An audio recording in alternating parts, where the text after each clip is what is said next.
O conhecimento amplia a vida. Essa frase nunca fará tanto sentido quanto quando nos referimos aos profissionais de saúde. Muitos de nós sonham desde a infância com esta profissão tão nobre. Uns chamam de dom, outros de vocação, mas ser um profissional de saúde é a escolha de uma vida. Esta jornada é repleta de exigências e alto nível de dedicação. Sim, o período acadêmico é difícil, mas as pessoas não imaginam o novo mundo de informações que se abrem para quem escolhe se dedicar à área da saúde. Tamanha dedicação faz com que as expectativas sejam altas desde o início da graduação, o que se confirma ao longo dos anos com a dedicação do dia a dia e suas conquistas profissionais, que se multiplicam com o firme propósito de cuidar das pessoas e salvar vidas. A cada plantão, atendimento ou procedimento realizado, o profissional se sente mais preparado e os receios de recém-formado vão ficando para trás e vão dando espaço para um profissional mais maduro que se torna referência no que faz. Para colaborar com este desenvolvimento, existe a Esculap Academia. Desde 1995, oferecemos cursos e programas de educação continuada, combinando conhecimento científico com técnicas aplicadas e aprendizado digital. Desta forma, contribuímos para que os profissionais desenvolvam suas habilidades e capacitem-se com o que há de mais moderno em todas as áreas terapêuticas nas quais a B-Braun se faz presente. Especialmente idealizada para profissionais apaixonados e ambiciosamente comprometidos com a saúde das pessoas, a Esculap Academia conecta o profissional às novidades e avanços dos produtos B-Braun, utilizando conceitos de treinamento e tecnologias inovadoras que tornam o aprendizado uma experiência e nos aproximam do dia a dia das instituições de saúde. O distanciamento social acelerou o processo de digitalização no mundo. A Esculap Academia evoluiu junto. Passamos por grandiosas transformações que trouxeram novas soluções para nos conectar e aproximar ainda mais, mesmo que virtualmente. Hoje, a Esculap Academia, braço acadêmico científico do Grupo B-Braun, já é uma referência global em capacitação e treinamentos, movimentando uma rede de conhecimentos que abrange mais de 40 países. Cuidar do outro em períodos tão delicados requer responsabilidade e muita dedicação. Ser profissional da saúde é muito mais que exercer o que foi estudado. Ser profissional da saúde é um ato de amor pelas pessoas e pela vida. Por isso, a Esculap Academia assume a responsabilidade de juntos contribuirmos para o aprimoramento da assistência médica para proteger e melhorar a saúde das pessoas ao redor do mundo, por meio de diálogos dedicados à vida.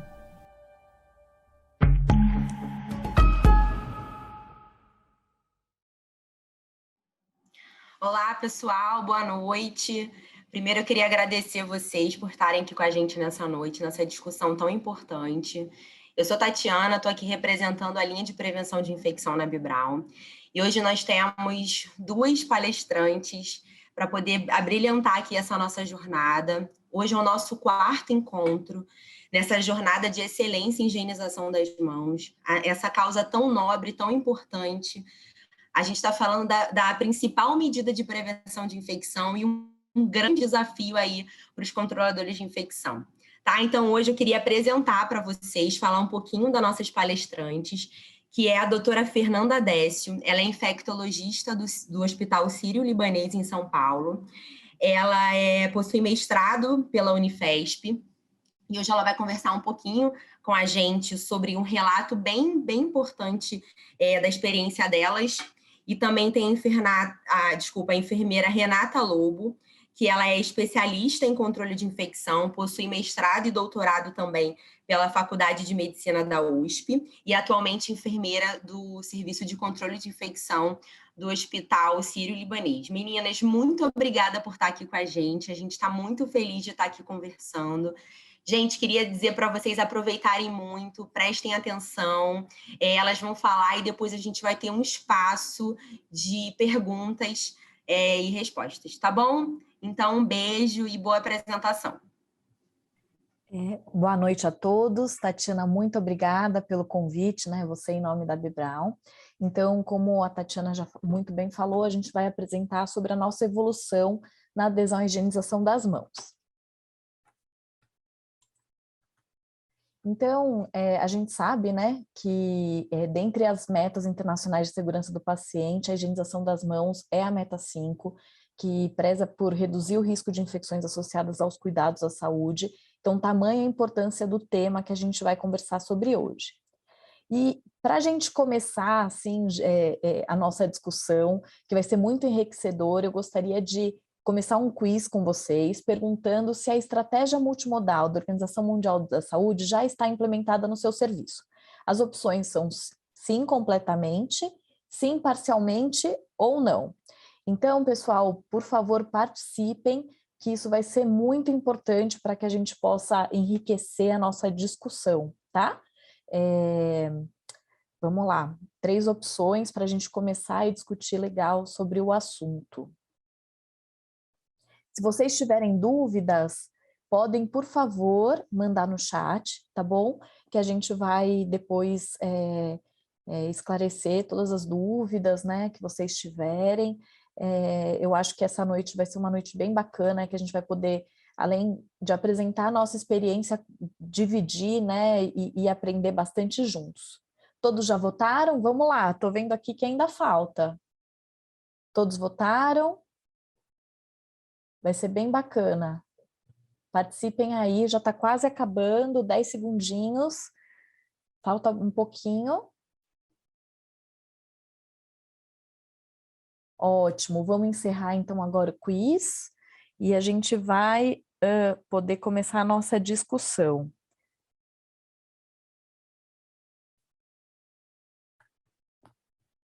Então, pessoal, está chegando aqui. Bom, então, na nossa resposta, a gente tem que, em torno de 50% começou a estratégia multimodal, mas ela ainda está parcialmente implementada. Em torno de 40% já conseguiu implementar completamente e 10% ainda não conseguiu implementar. Então, muito bacana. Acho que esse resultado mostra realmente a nossa realidade, né? A grande maioria, então, conhece o guia de implementação da OMS, conhece a estratégia multimodal, mas existe uma dificuldade na implementação de alguns itens. Então, a gente vai conversar um pouquinho sobre eles. Então, a OMS, ela elaborou esse guia, que tem alguns itens. O primeiro seria a mudança de sistema, que tem a ver bastante com a estrutura e com os produtos que a gente vai utilizar. Então, a higiene das mãos precisa ser fácil, né? Então, a gente precisa ter disponível para que possa ser feito. O segundo ponto é formação e educação. O terceiro ponto, avaliação e retroalimentação. O quarto, lembretes no local de trabalho. E o quinto, o clima de segurança institucional.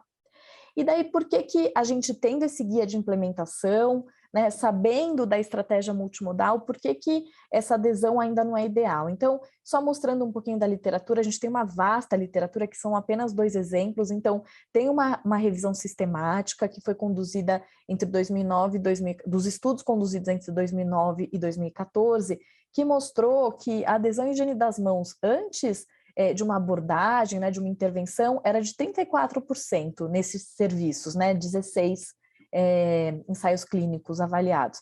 E depois da intervenção, em torno de 57%. E aqui é um outro trabalho de um hospital brasileiro mostrando, foi feita uma intervenção e daí eles fizeram um corte e avaliaram em torno de 70% de adesão na UTI. Então, eu queria conversar com vocês, a gente, conhecendo a estratégia multimodal, por que, né, que a gente ainda não tem essa adesão ideal, né? Daí, para a gente enriquecer um pouquinho mais a nossa discussão, eu queria saber de vocês qual dos itens da estratégia é o que vocês têm mais dificuldade em implementar. É a mudança do sistema? É a formação e educação? A gente vai começar um novo quiz agora. É a avaliação e a retroalimentação? São os lembretes no local de trabalho ou é o clima de segurança institucional? Vamos lá, participem, por favor. que agora a gente também vai, estamos aquecendo aqui para enriquecer esse início de discussão e a gente compartilhar nossas experiências entre serviços que a gente possa se ajudar e chegar ao tão almejado, né, 100% de adesão à higiene das mãos. E vamos lá, pessoal, ainda falta um pouquinho. Às vezes a gente tem dificuldade em mais de um item, né? Mas assim, é o que vocês acham que é mais difícil mesmo da implementação no serviço de vocês. Quem respondeu não, acho que pode pensar por que ainda não começou, né? Então, se teria algum desses itens que seria o que iria começar, então, vamos lá. E quem disse que já tem completamente implementado, talvez dizer qual que foi o item mais difícil. Acho que já está quase acabando, quase todo mundo já votou. Vamos lá. Ótimo, encerramos agora a nossa votação. Espera aí que tá chegando aqui o resultado, para que a gente possa continuar a nossa discussão. Bom, então, o mais difícil aqui para todo mundo, né, para a grande maioria das pessoas, desculpa, foi a formação e educação. Então, 46% disse que esse é o item de maior dificuldade. 26% a mudança do sistema, 17% o clima de segurança institucional, 9% avaliação e retroalimentação e 3% lembretes no local de trabalho. Eu acho que a formação e a educação, a gente vai conversar bastante sobre isso, tem uma questão de continuidade, né? A gente conseguir também com que as pessoas consigam captar, assim, às vezes a gente faz em alguns momentos e seria essa continuidade ou realmente absorção. Acho que a educação de adulto é difícil mesmo. Agora, o que eu achei bem interessante da resposta de vocês é esse clima de segurança institucional ser 17%, né? Então, isso é um bom resultado, quer dizer que a alta liderança de vocês, assim, na parte administrativa, entende a importância de higiene das mãos. Então, acho que vamos seguir aqui para a gente discutir mais um pouquinho sobre o assunto. Então, eu queria compartilhar com vocês um pouquinho do nosso serviço, a questão da estrutura. Então, mostrando para vocês,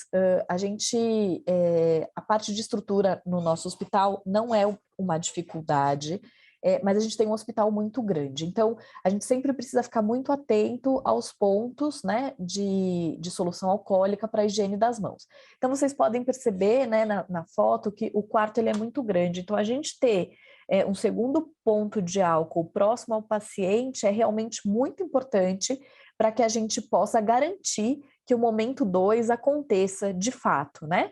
Então, eu acho que, assim, só para mostrar como é que funciona o nosso serviço, mas a gente tem a RDC número 50, que dispõe sobre a questão da programação, elaboração e avaliação dos projetos físicos nos estabelecimentos assistenciais de saúde, que discorre sobre a quantidade de pias que a gente precisa ter. Então, ela nos ajuda nessa questão da estrutura. E a mais importante de todas, a resolução da RDC 42 de 2010, que diz da obrigatoriedade dessa disponibilização da preparação alcoólica no ponto de assistência ao paciente.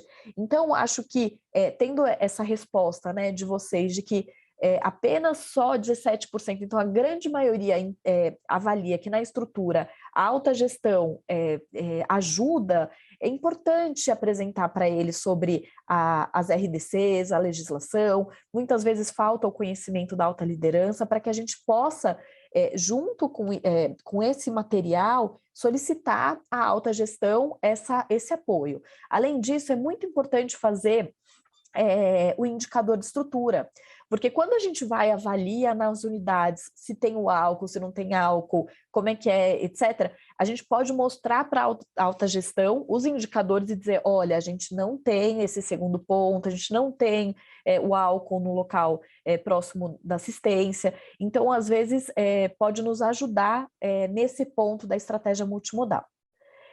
E daí, assim, com relação à educação, que foi o ponto que vocês mencionaram como mais difícil, né, na instituição. quando que a sua instituição, a gente vai começar mais um quiz agora, realiza a educação dos colaboradores, né? Eu digo instituição como um todo, pode ser a CCH, mas assim, em que momento que tem a educação dos colaboradores em relação à higienização das mãos? Então, não tem educação com relação a esse tema, só no admissional dos colaboradores, na campanha de higiene das mãos que acontece em maio, ou de forma contínua, utilizando diversas estratégias. Então, agora eu peço que vocês votem, nosso quiz está começando. É bem importante que vocês participem com a gente para que eu possa direcionar a nossa discussão, entender em que ponto, qual é a maior dificuldade de vocês, até para, de repente, no final, a nossa discussão, nas perguntas, eu conseguir entender melhor como é que é o serviço de vocês, que a gente possa ter uma troca bem bacana. Acho que aqui a gente vai ter uma resposta bem interessante, né, pessoal? Participem, porque foi o ponto que vocês disseram que é o mais difícil na instituição de vocês.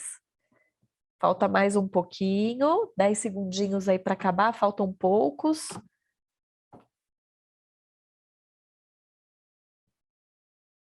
Ótimo, agora eu vou ver o resultado de vocês para a gente continuar a nossa discussão. Tá chegando aqui só um minutinho, pessoal. Pronto, recebi aqui. Olha, achei interessante agora. No final, eu acho que eu vou pedir para alguém discorrer sobre isso, porque é o ponto de maior dificuldade de vocês, mas a grande maioria disse que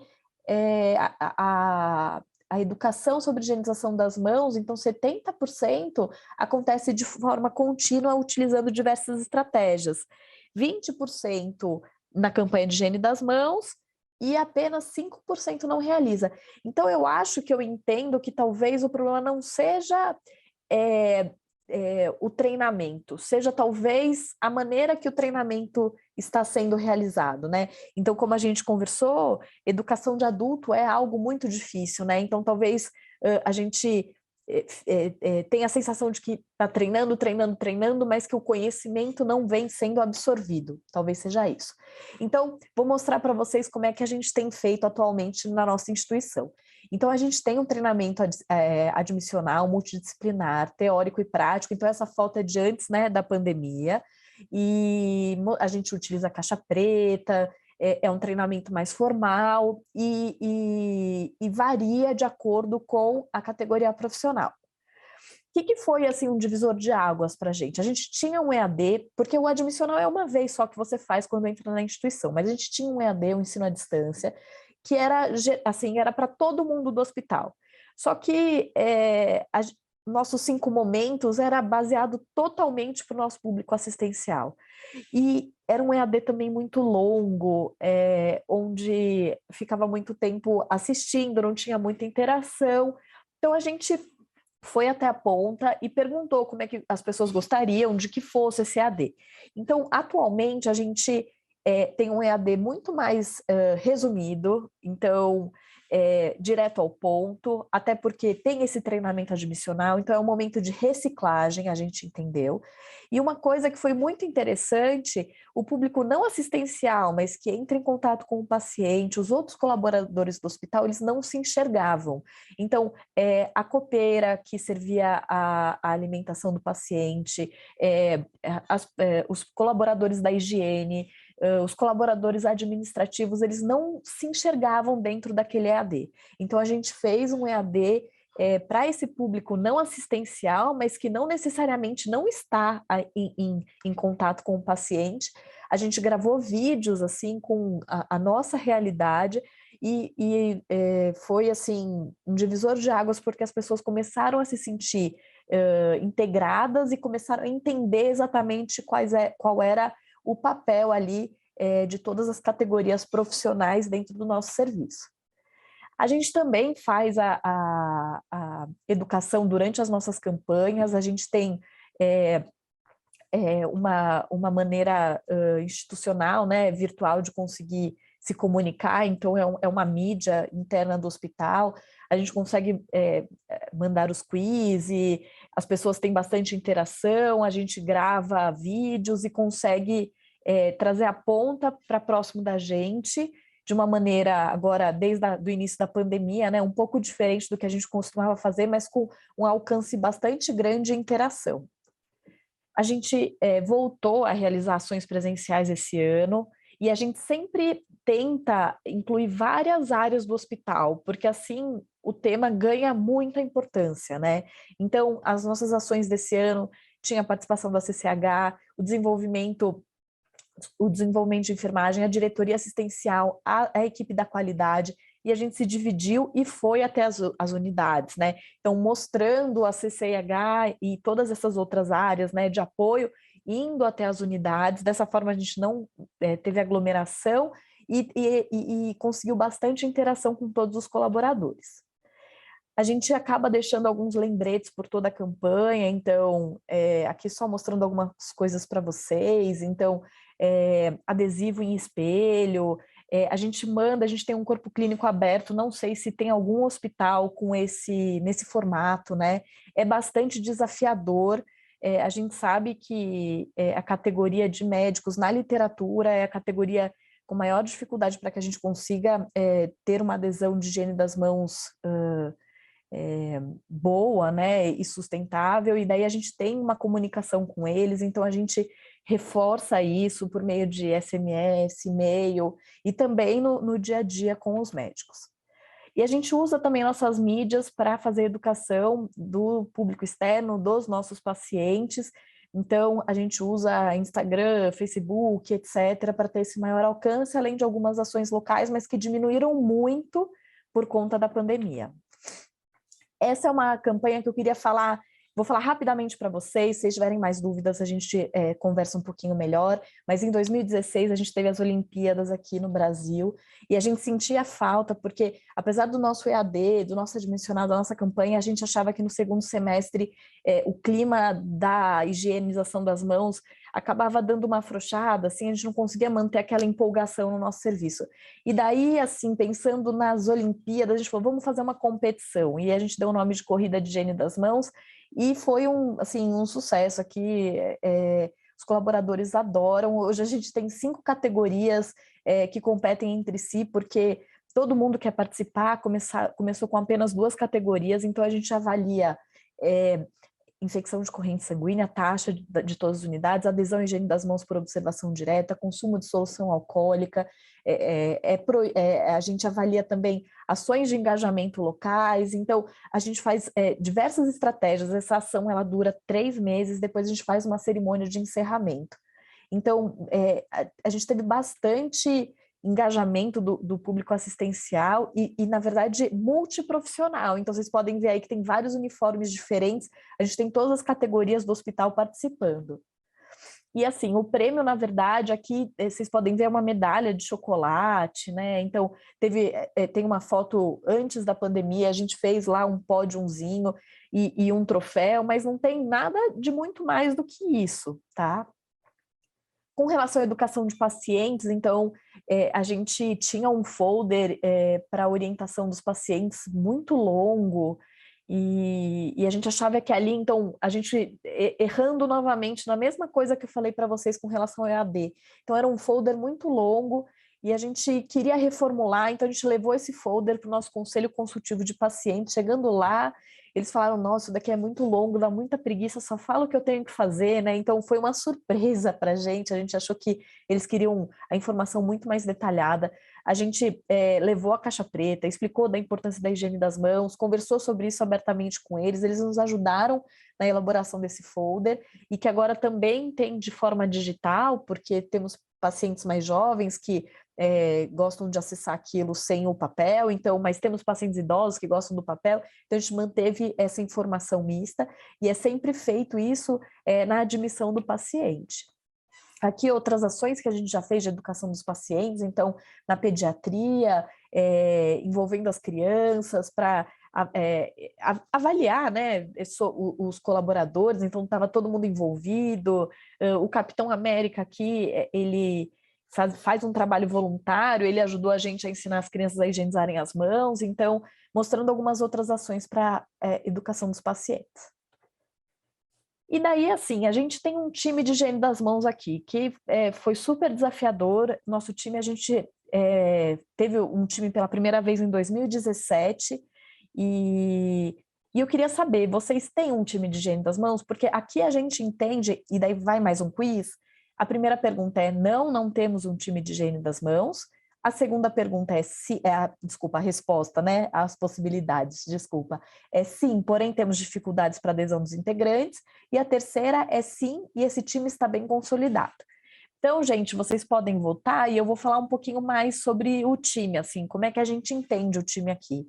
Então, o time, ele acaba sendo pessoas que são nossa ponte, né? Ali na ponta, na assistência. Então, eles têm um treinamento, eles são formados pela CCH e conseguem ter um conhecimento de observadores, eles são capacitados a darem feedback. Então, por mais que esse time rode, né? Então, aqui no nosso serviço anual, a gente entende que é uma superação de educação e que eles continuam esse conhecimento também. Então, foi uma maneira que a gente veio de solidificar o tema. Então, talvez a dificuldade de algum serviço seja que as pessoas mantenham esse conhecimento. E daí eu queria saber, vocês têm time, não têm time? Todos já votaram? Vamos lá participar? Faltam 10 segundos, pessoal, vamos lá. E eu vou contar para vocês um pouquinho do nosso time, como a gente faz. Já vou dar o spoiler aqui, que a nossa resposta seria sim, porém temos dificuldades para adesão dos integrantes. Vamos ver o que vai ser a de vocês, porque manter a chama acesa dos integrantes do time é muito difícil, né? Então, vamos lá. Acho que está quase acabando. Pronto, encerrada. Ah, é ótimo, não sou a única. Então vamos lá, 55% respondeu essa, né? Temos um time, mas temos dificuldades para adesão dos integrantes. 27% não possuem o time de higiene das mãos e 18% sim está bem consolidado. E daí, então, assim, o nosso time de higiene das mãos, como eu contei para vocês, ele começou em 2017, a gente tem um selinho que a gente coloca no adesivo, no crachá, né? Um adesivo que coloca no crachá, que tem a identificação dessas pessoas que são do time. Eles participam por um ano, eles que deram o nome, o cuidado em suas mãos, então essa foto é antes da pandemia. Nosso primeiro ano foi um sucesso, a gente conseguia fazer reuniões. Depois, a dificuldade era em manter as reuniões. Com a pandemia, ficou bem difícil manter a chama acesa do time. Mas o curioso é que, não sei se é curioso o termo, mas existem algumas pessoas que elas são engajadas, né? Então, eu acho que a gente precisa incentivar essas pessoas. A gente tem uma mania, às vezes, de focar naqueles que não são aderentes, né? Então, eu acho que o importante aqui, e aqui que a gente está conseguindo sempre manter um time ativo, e a gente aumentou demais o número das nossas observações, isso, focando, e claro, isso a gente traz todos para junto do time, mas não focar só naqueles que não entregam as observações, e sim naqueles que participam. E hoje a gente tem a observação e o feedback feito tanto pelos enfermeiros da CCH daqui, como pelo time de higiene das mãos. A gente tinha em torno de 2.000 observações ano, hoje em dia a gente tem quase 7.000 observações ano, então aumentaram muito o número de observações. O nosso primeiro ano foi uma surpresa, porque eles começaram a observar, a gente conseguiu tirar o efeito Hawthorne, né? Porque quando chega a CCH, até a nossa gerente aqui da CCH, ela brinca que existe o sexto momento de higiene das mãos, que é quando a CCH vai observar, porque daí todo mundo começa a higienizar as mãos o tempo todo, e às vezes a gente tem uma adesão maior por conta desse efeito Hawthorne, e daí no primeiro ano do time a gente caiu bastante a nossa adesão à higiene das mãos, mas não é que caiu, é que a gente começou a ver o que realmente estava acontecendo na ponta, né, com esses observadores que estão na própria assistência, e hoje em dia a gente vem aumentando com as nossas ações de adesão. A gente faz também o consumo de solução alcoólica por paciente dia, então aqui são as nossas unidades, a gente consegue incentivá-los, a gente tem um bom consumo de solução alcoólica, mas a gente precisa sim trabalhar os 5 momentos, porque quando a gente vai ver por observação direta, a gente observa e identifica algumas falhas. Lembretes no local de trabalho, a gente tem uma dificuldade aqui no nosso serviço que a gente não pode mexer muito no layout, assim, na arquitetura do hospital. Então, a recomendação da Organização Mundial da Saúde é que a gente sempre se reinvente, né, nesses lembretes, porque senão eles viram mobiliário do hospital e daí ninguém mais consegue enxergar. Então, a gente tem os nossos lembretes, a gente sempre precisa mudar as cores ou se reinventar, mas isso é uma dificuldade para a gente aqui sim, porque a gente não pode colocar um cartaz onde a gente quiser, né? Não é bem assim. E o clima de segurança institucional, então aqui uma foto recente de alguns dos nossos líderes aqui, então mostrando o engajamento deles, então precisa ser a base da implementação e manutenção do programa, precisa manter essa cultura de higienização das mãos por todos os colaboradores, ser um compromisso, né, da alta liderança e sustentar esse programa, porque só assim a gente consegue mantê-lo, não é fácil, e a gente precisa conscientizar e manter, né, esse entendimento do paciente quanto à importância da higiene das mãos. Então, era isso que eu tinha para falar para vocês. Agora, eu vou convidar a Renata para continuar a nossa apresentação e, no final, que a gente possa ter uma rica discussão. Muito obrigada.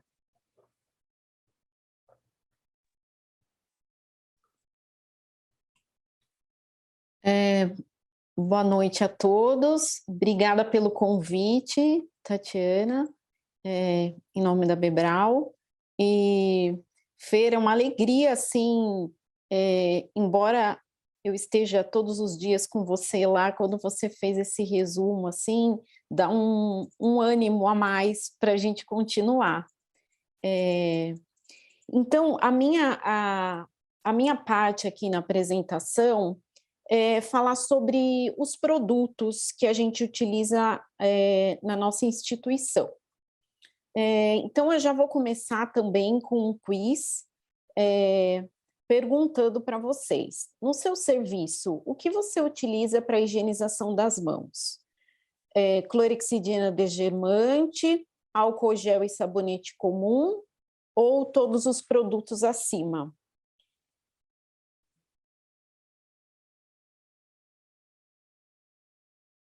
Porque ainda ainda não, né? Há muitos serviços que utilizam vários produtos, utilizam clorexidina, em especial em UTIs. Então, é importante para a gente discutir aqui que vocês respondam o quiz e eu mostrar um pouquinho da nossa experiência e as legislações que tem aqui vigentes no Brasil.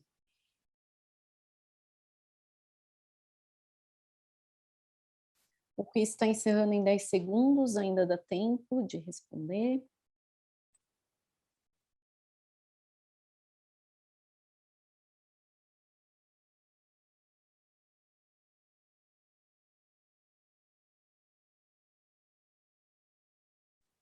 O quiz, eu não recebi a resposta do quiz, agora recebi. Olha, curioso. Então, 49% utiliza tanto a clorexidina desgermante quanto o álcool gel e o sabonete comum, e 45% usa somente álcool gel e sabonete comum, que é assim, é a nossa experiência também, eu já estou adiantando, mas assim, a gente também utiliza álcool gel e sabonete comum.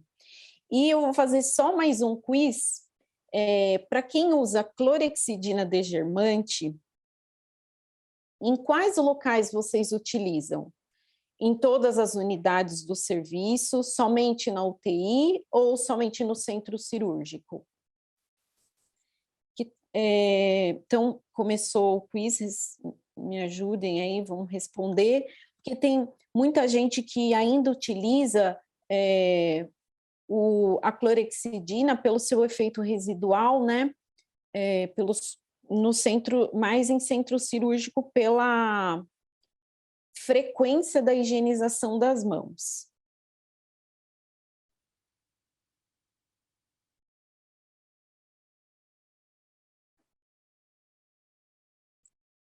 Está todo mundo votando?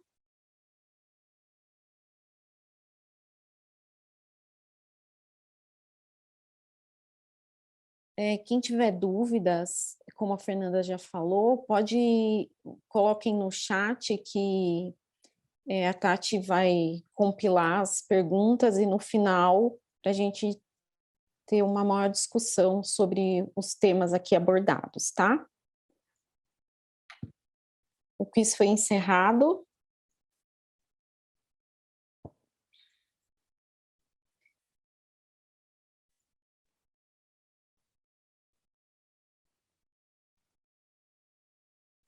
Vamos lá para a resposta.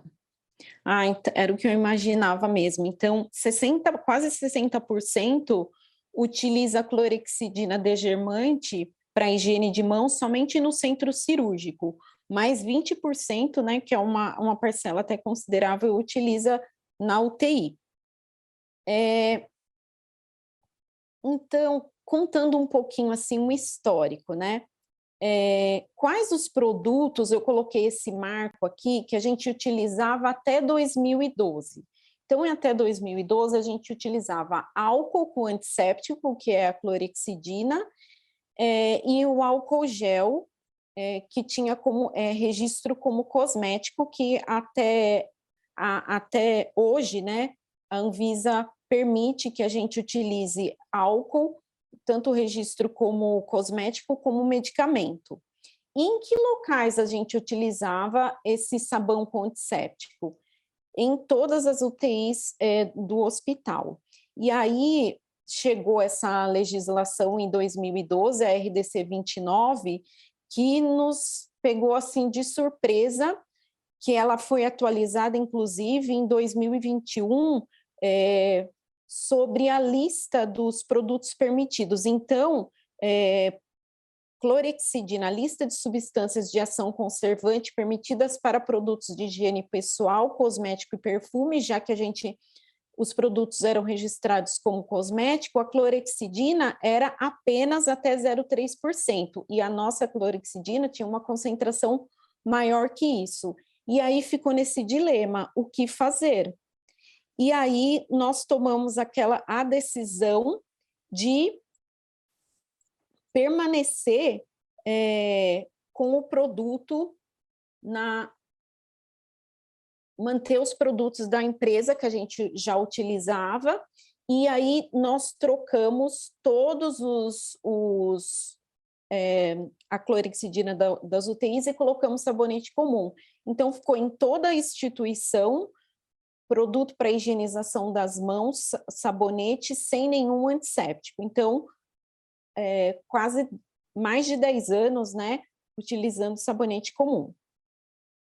E aí, o que nos fez, né, tomar essa decisão? Um sabão sem antisséptico nas áreas assistenciais. Então, a gente sempre tem prioriza na escolha de um produto para higienização das mãos a questão da satisfação e aceitação da equipe, que a gente sabe que podemos colocar um produto com alto poder de eliminação da flora transitória e de ter esse efeito residual prolongado, mas aí a equipe pode não ficar satisfeita com o produto. Então, a questão da satisfação e aceitação é bem importante. E também tem essa questão, como a Fernanda falou, o álcool como a nossa primeira escolha. E aí essa legislação de 2010, né, RDC 42, ela veio só para reforçar o que a gente sempre queria, né? A gente tem o privilégio de ter pia em todos os quartos, que a gente sabe que isso poucos serviços têm, mas também sabemos que o álcool gel podemos colocar em vários pontos próximos à assistência ao paciente. E também tem as ações de engajamento. Quais as ações que a gente faz para aumentar essa adesão ao uso do álcool? Então, nós colocamos o dispensador de álcool na parede, no suporte de equipe.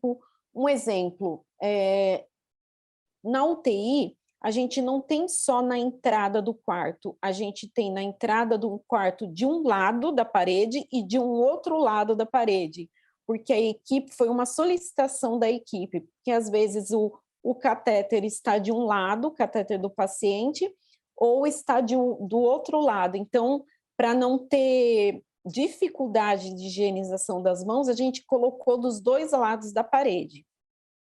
E uma outra questão que a gente monitora é a avaliação do consumo do produto alcoólico. A Fernanda faz o cálculo do consumo de álcool e o consumo de sabonete líquido em todas as áreas assistenciais. Mas a gente verifica que quando a adesão ao sabão está parecido com a do álcool, a gente conversa com a equipe, porque a gente quer sempre que o consumo de álcool esteja superior.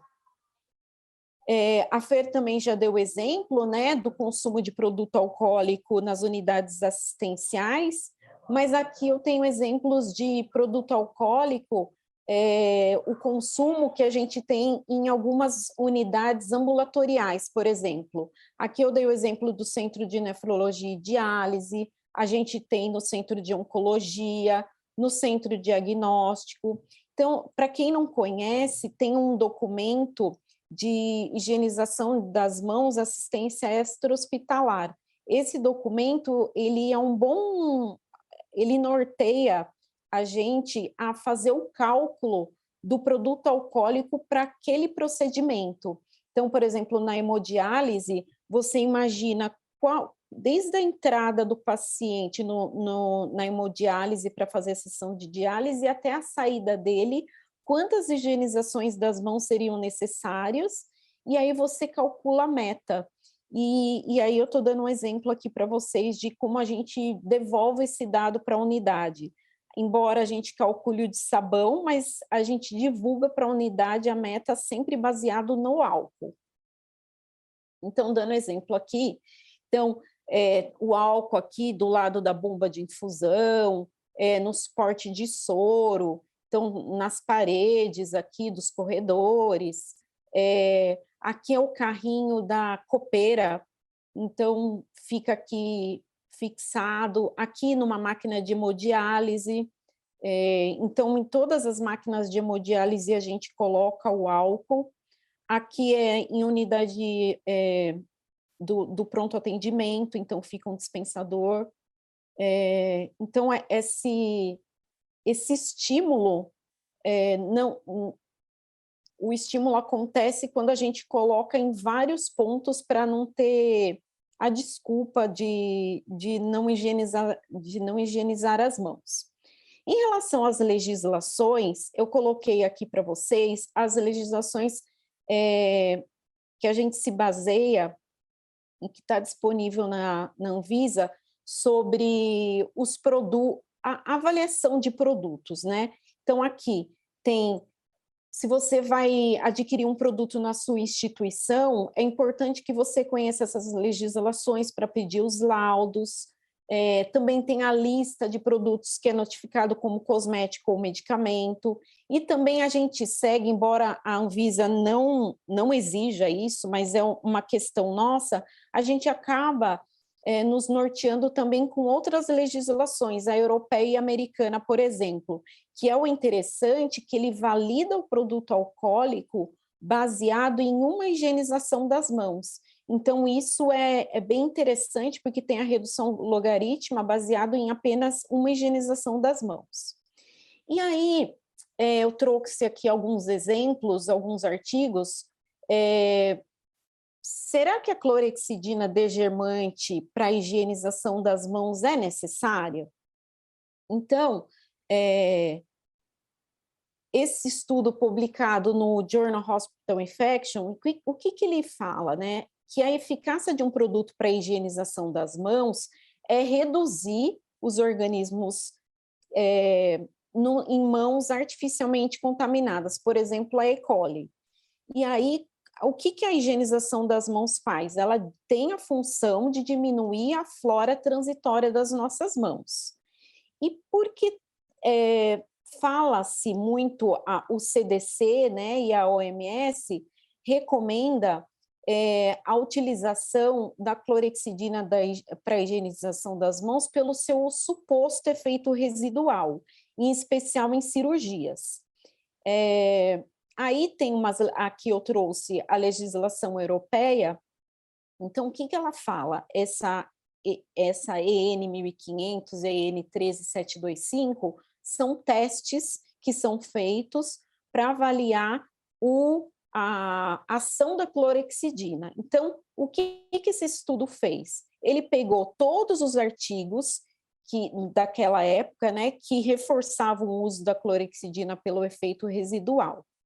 E aí ele fala que é importante ter um neutralizador na amostra para garantir que o agente não continue a danificar as células sobreviventes, porque ele tem um tempo para eliminar os micro-organismos. Se eu não tenho esse neutralizador, vai ser superestimado aquele produto.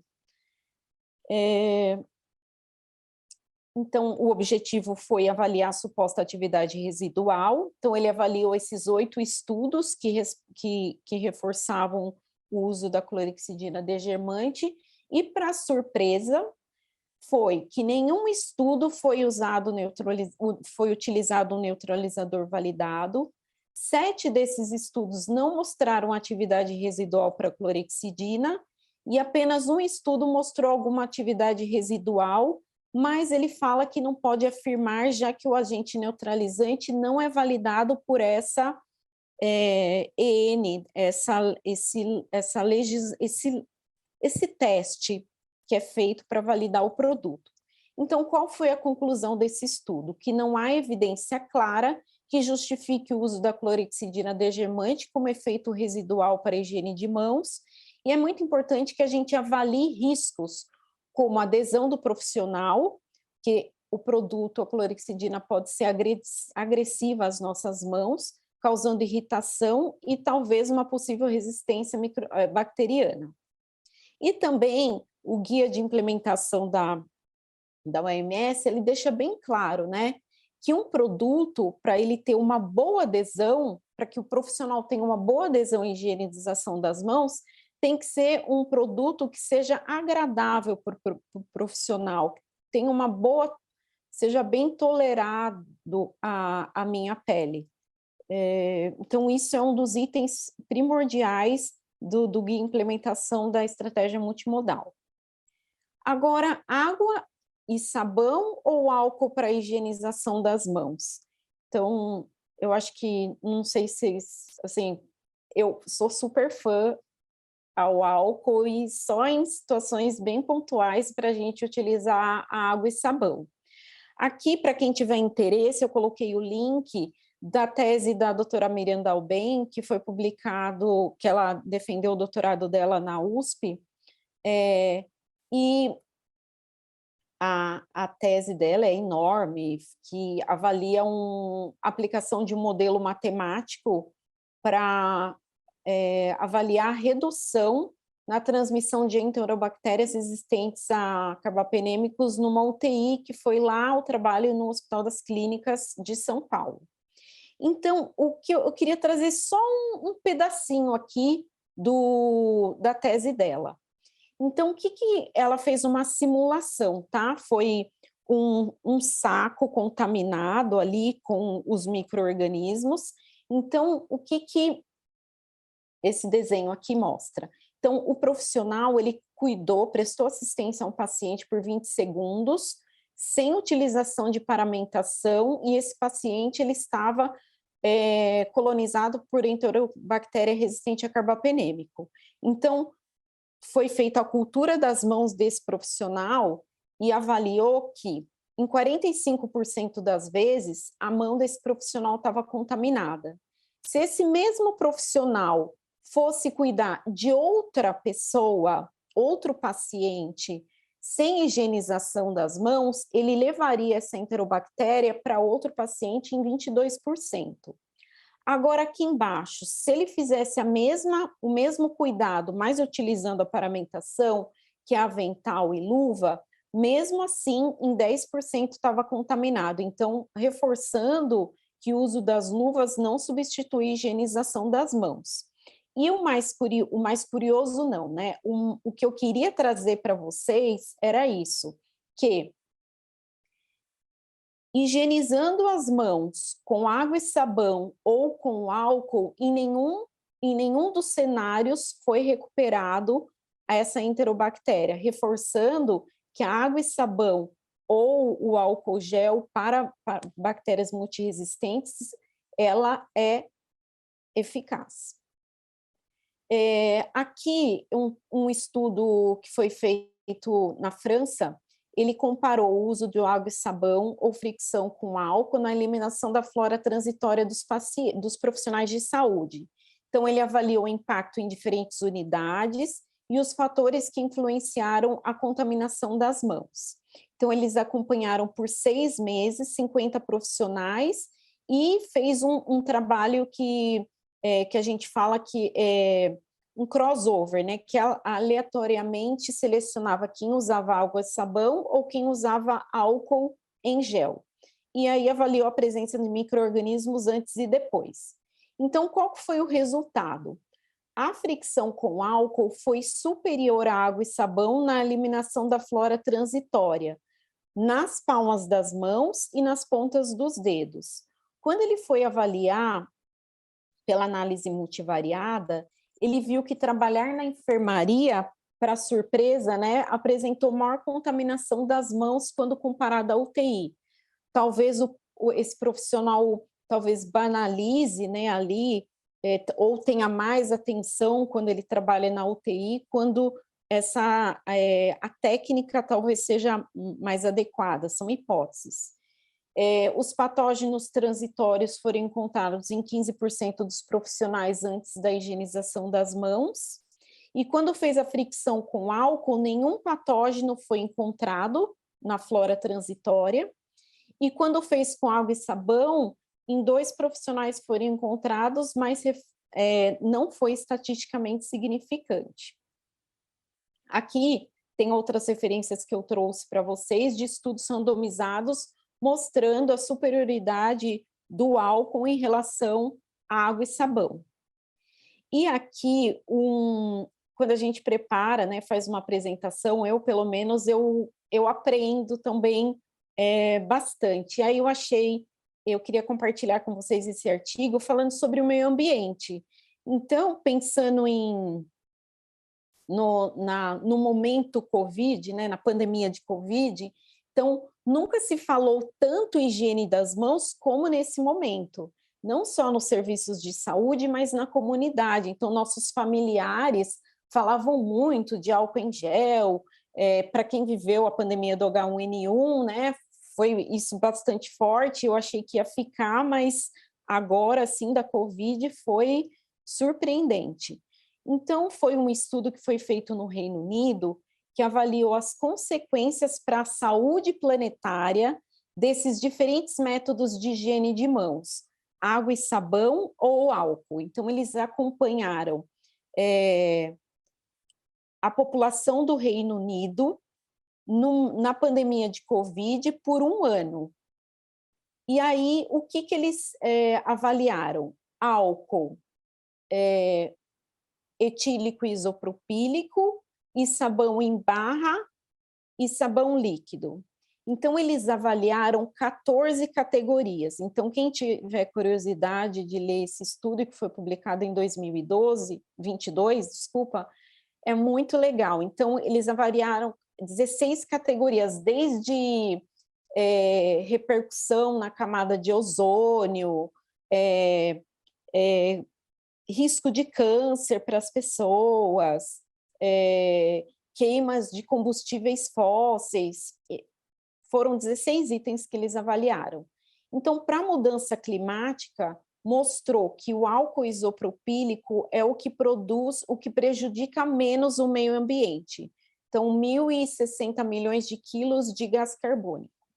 O álcool etílico, 1.460, o sabonete em barra, 2.300 milhões, e o sabonete líquido, que é o mais prejudicial, com 4.240. Então, por que tão discrepante, né, essa diferença na produção de CO2? Então, entre álcool etílico e isopropílico, a questão da matéria-prima, e entre sabonete e álcool, além da matéria-prima, o uso da água e de papel toalha, em toalha para secar as mãos, porque mesmo o álcool, ele precisa de água para produzir o gel, então ele, mesmo tendo menor impacto, ele também tem um grande consumo de água. E aí também eles avaliaram o impacto na saúde humana medido em daily. Então, o que é isso? Ele expressa o número de anos perdidos devido a problemas de saúde, incapacidade ou morte precoce. Então, ele foi desenvolvido na década de 90, e aí ele compara a saúde geral e expectativa de vida em diferentes países do mundo. Então, ele verificou que utilizando esses produtos, o álcool ou água e sabão, primeiro, o grande impacto é na camada de ozônio, e o segundo, o uso da água. Como eu disse anteriormente, mesmo o álcool em gel, ele utiliza a água para a produção. Então, a conclusão desse estudo embora devemos praticar a higienização das mãos para prevenir infecção, precisamos repensar no impacto ambiental e elaborar produtos mais sustentáveis, tanto para embalagens quanto para géis. Estou finalizando a apresentação, mostrando para vocês a composição da CCIH, olha, formada só por mulheres. Tem a Maura, nossa gerente, a Kelly é a secretária, aí nós somos em 4 enfermeiros e 2 médicas, e a Fernanda é a que fez a apresentação anterior. E aqui embaixo está o nosso contato, caso vocês tenham, quiser conversar depois, a gente está à disposição. Era isso que eu queria abordar. Obrigada.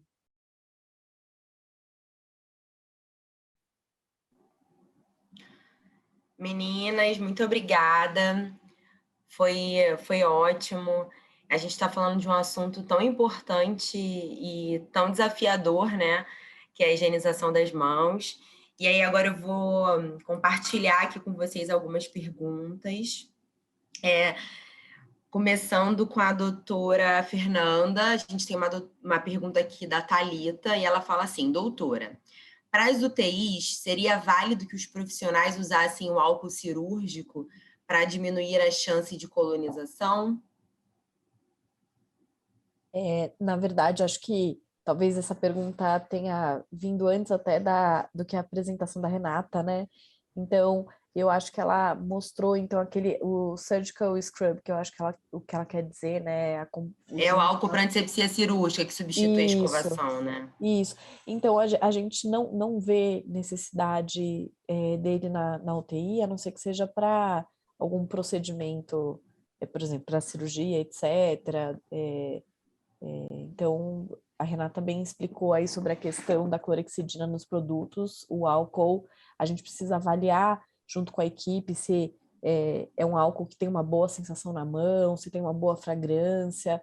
Esses são os itens mais importantes. Eu acho que tendo uma boa adesão, o álcool habitual, né, a solução alcoólica, 70% que a gente usa, tendo uma boa aceitação, tendo boa disponibilidade, eu acho que é isso que realmente vai reduzir as infecções dentro da UTI, e não o surgical scrub. Desculpa o nome, o álcool... o álcool para antisepsia cirúrgica. E hoje, agora até eu estou com curiosidade, e hoje, antes de procedimentos invasivos dentro da UTI, onde o profissional iria se escovar, usa o álcool ou ainda se escova? A gente usa o surgical, o álcool para antisepsia. Isso, o álcool para antisepsia. Desculpa, gente, eu uso tanto o nome. Não, tranquilo, não tem problema. O álcool para antisepsia nos carrinhos, né? Alguns carrinhos que a gente passa os catéteres. Os catéteres, isso. Ah, perfeito, obrigada. Deixa eu ver aqui agora. Tem uma outra pergunta da Carla Campos. Ela disse: para realizar procedimento asséptico, por exemplo, como passar um CVC, vocês higienizam as mãos com álcool gel? Acabou que ela já respondeu, não usa clorexidina desgermante. Nesse caso, o álcool também, né? Igual a senhora já falou.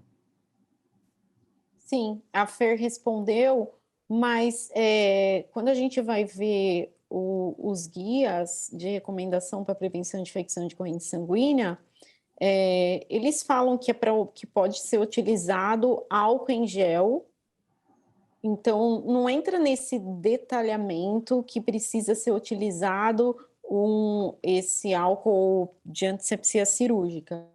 Mas a nossa experiência, a gente colocou o dispensador grudado no carrinho. Então, o profissional ele vai passar, eu falo isso grudado no carrinho porque é um carrinho de passagem de pique, por exemplo. E aí ele fica grudadinho lá, porque é o guiado por ultrassom, aí já facilita. Fica prático, né? Fica prático. Ah, legal. E a gente tem esse mesmo álcool nas nossas áreas de intervenção, né? Então, radiointervenção, etc. A gente tem esse álcool em todas essas unidades. Ah, legal. Tem mais uma pergunta agora da Renata Fernandes. Existe alguma portaria RDC que oriente o profissional de saúde a só ter acesso, tocar o paciente usando luvas, mesmo ele fazendo a higienização das mãos com álcool em gel nos 5 momentos? Óbvio, vê se eu entendi direitinho, Tatiana. Na verdade, é o contrário, né? Então, se eu entendi bem a pergunta.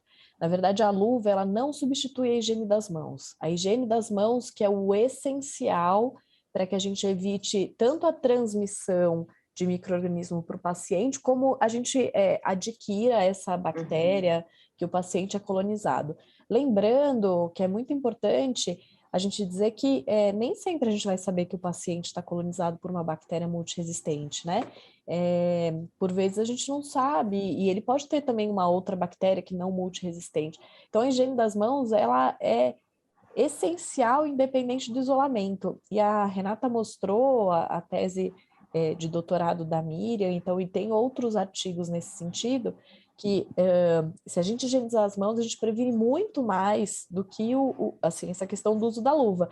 É que a gente pensa, na verdade, que talvez o profissional possa falhar em algum momento com relação à higiene das mãos, e a luva é uma precaução adicional. A luva é um equipamento de proteção individual. Ela não previne a transmissão ou contaminação das infecções. A higiene das mãos que é o essencial. E aí, só complementando, tem um documento no site do Centro de Vigilância Epidemiológica, na parte de infecção hospitalar, que a gente fez um documento do uso consciente das luvas. Então, tem as indicações da utilização das luvas. E uma outra questão é, se o seu serviço não tem a luva, ainda tem a luva com talco, é uma boa mudança caminhar com isso, utilizar luva sem talco. Por quê? Luva sem talco é tirar as luvas e passar a mão no álcool em gel, porque luva com talco não dá para higienizar as mãos, tá? Então, a luva, ela é um impeditivo. E, inclusive, tem vários estudos mostrando... para Staphylo aureus e para enterococo resistente à vancomicina, se você segue, né, são várias etapas que você tem que validar no seu serviço, que para isolamento de contato, você não precisaria utilizar luvas, mas você tem que ter uma adesão à higiene de mãos bastante alta como um dos itens. Perfeito, obrigada, meninas. A gente tem mais uma pergunta aqui da Evelyn Duarte, e ela faz uma pergunta sobre o monitoramento. Para monitoramento de consumo de álcool, vocês sugerem verificar só o consumo? Ela botou como monitorar o álcool que possui 1,2 ml e geralmente dura de 3 a 4 meses. Vocês têm alguma sugestão? Esqueci o nome dela, desculpa. Evelyn Duarte. Isso, Evelyn, então, como que a gente faz, né, o consumo de solução alcoólica por paciente dia? Idealmente, a gente deveria contar os frascos vazios de álcool. Então, a gente vê que aquele bag tem 800 ml, então a gente vai contar lá, tem 10 bags lá de 800 ml, 10 vezes 800, eu vou ter a quantidade de ml, eu vejo o número de paciente dia daquela unidade, independente se tinha quarto vazio, se trocou de paciente dia, porque daí você vai regular o consumo de álcool, e daí você vai ter um número. 25 ml, 60 ml, sempre por paciente dia. Então, essa é a melhor maneira de se fazer. Eu vou te contar como é que a gente faz, porque a gente não consegue contar frasco vazio, né? Então, é muito difícil na nossa logística contar frasco vazio. A gente estabeleceu um pequeno estoque de álcool que é marcado nas unidades. Então, eles não podem ter mais do que aquilo, não pode acumular álcool. Então, tem um erro inicial da primeira vez que a gente fez, mas depois aquilo vai se equilibrando ao longo dos meses. E daí a gente tem um sistema que pede o álcool. Então, eu recebo lá que aquela unidade pediu 10 álcools de 800 ml, 20 álcools de 450, eu coloco, é bem manual mesmo, eu coloco uma planilha Excel, vejo o número de paciente dia daquela unidade e faço essa conta. Ah, mas ficou lá um frasco que ficou metade do caminho usado. Não tem problema, isso vai regular no próximo mês. Esse pouquinho não tem problema. Qual é a grande vantagem do consumo de solução alcoólica, né? Você não consegue ver os momentos, então você não vai invalidar a observação direta, que é o nosso padrão ouro, né? Mas ele nos ajuda a ter uma ideia de quantas higiene das mãos a pessoa tem realizado, a pessoa não, os colaboradores têm realizado naquela unidade. Então, cada acionamento saiu 1,2 ml, talvez seja essa a pergunta, e foi um consumo, né, de 20 ml, eu sei que foi mais ou menos 18 higienizações das mãos. Isso para um paciente de UTI é pouco, é muito? Eu acho pouco, né? Talvez para um paciente de uma enfermaria cirúrgica seja ok. E também ajuda a gente a avaliar a nossa linha do tempo. Então, é uma unidade que sempre fez um consumo de 50 ml por paciente dia. De repente, naquele mês, tem 10. Daí, no outro mês, tem 10. Fala, opa, está acontecendo alguma coisa. O que será que aconteceu com essa unidade? Então, é um indicador indireto. Perfeito. Obrigada. Agora é uma para Renata. Após essa mudança para um sabão comum, vocês enxergaram impacto nas taxas de infecção?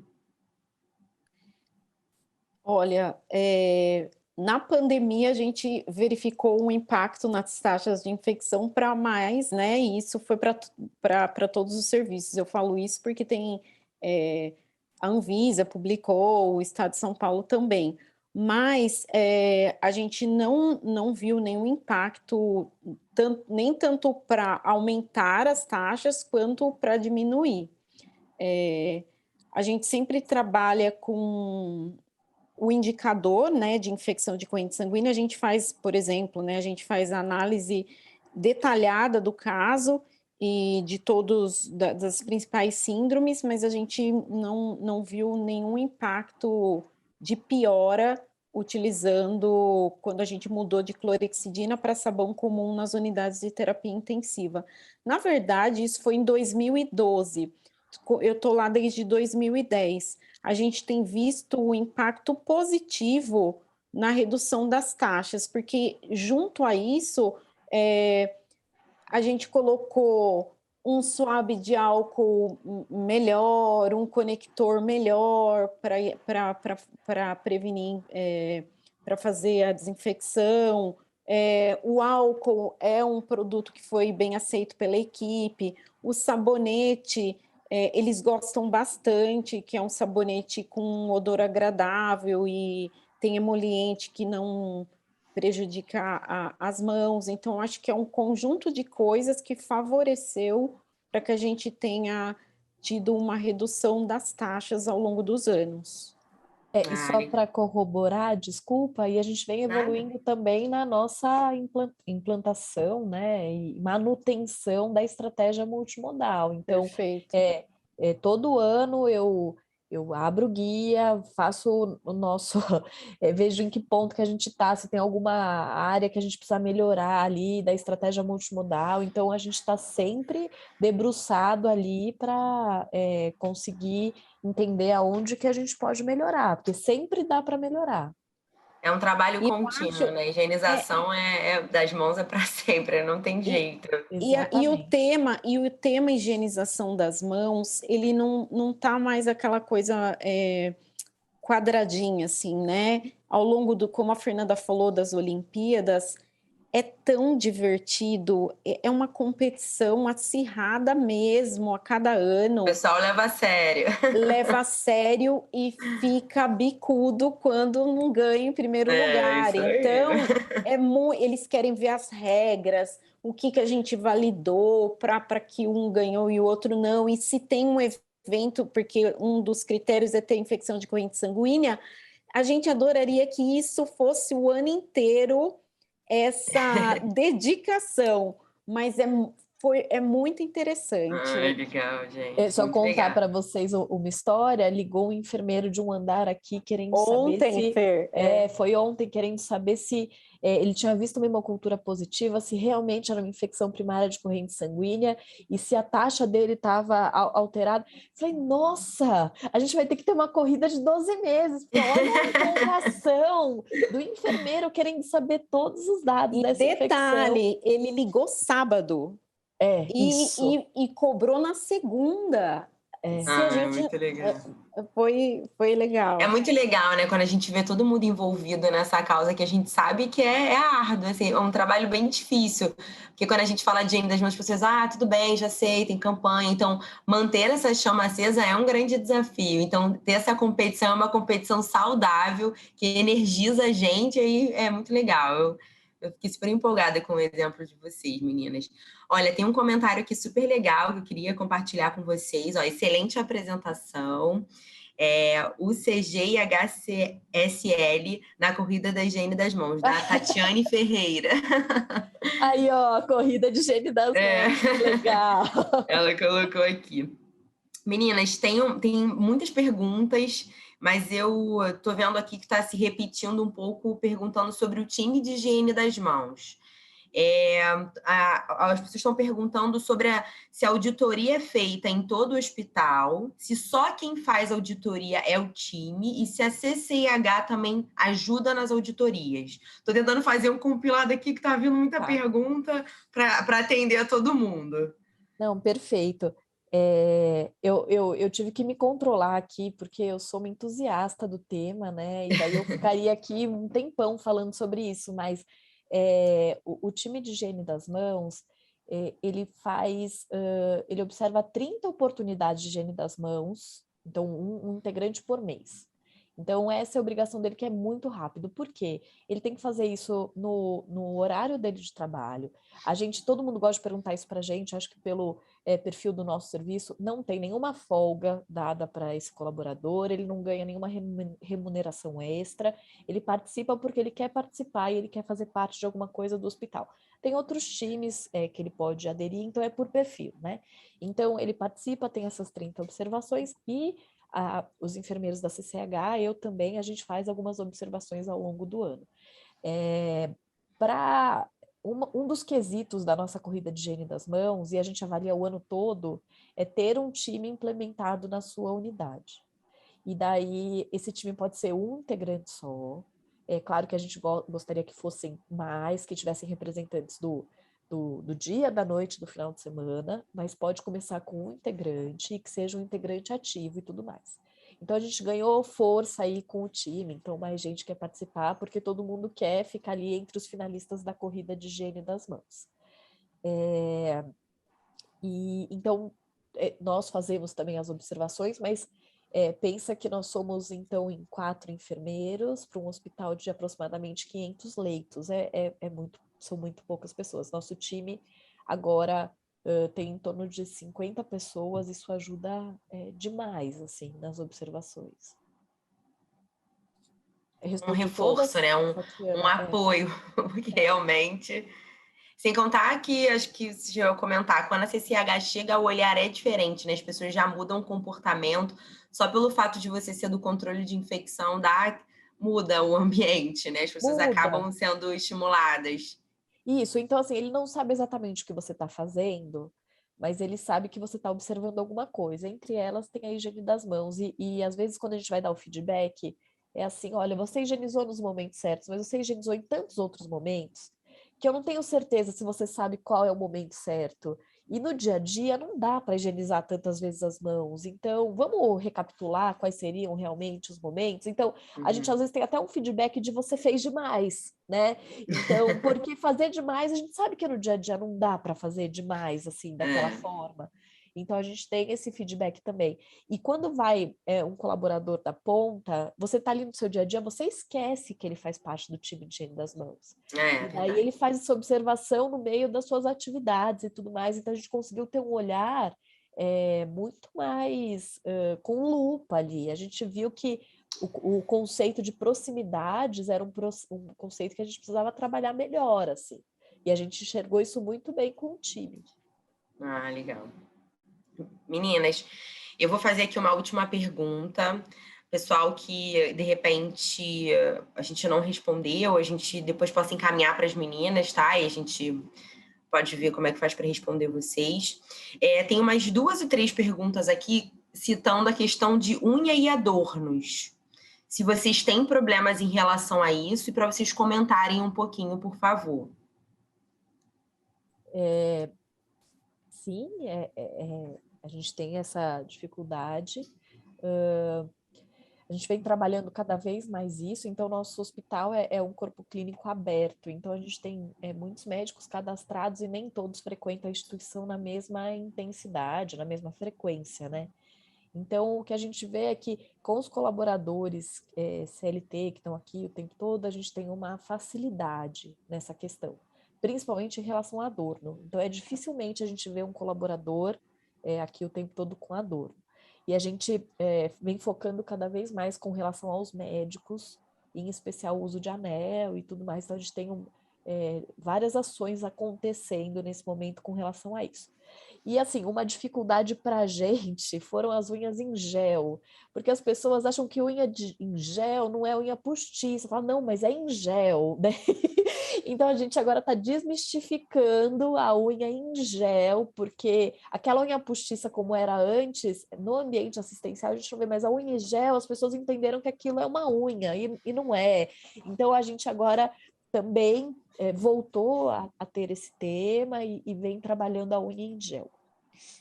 Rê, você quer complementar alguma coisa? Não, acho que pegou bem forte, né, Fê? Esse ano, o uso de adornos entrou à pauta, adorno entrou na higienização das mãos. Então, não ficou só simplesmente o assunto higiene de mãos, veio junto a questão do adorno para trabalhar. E a gente, bem forte isso, né, Fê, esse ano. A gente sempre teve isso no nosso manual, no nosso descritivo, na nossa política, mas a campanha desse ano, eu até coloquei em um dos slides, assim, é proibido, não use, então uma coisa bem forte, assim, a gente tem reforçado demais isso. Meninas, muito obrigada, foi ótima a discussão.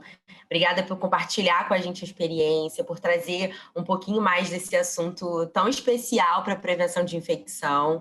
Para a gente foi muito, muito gostoso estar aqui com vocês essa noite. Obrigada de verdade.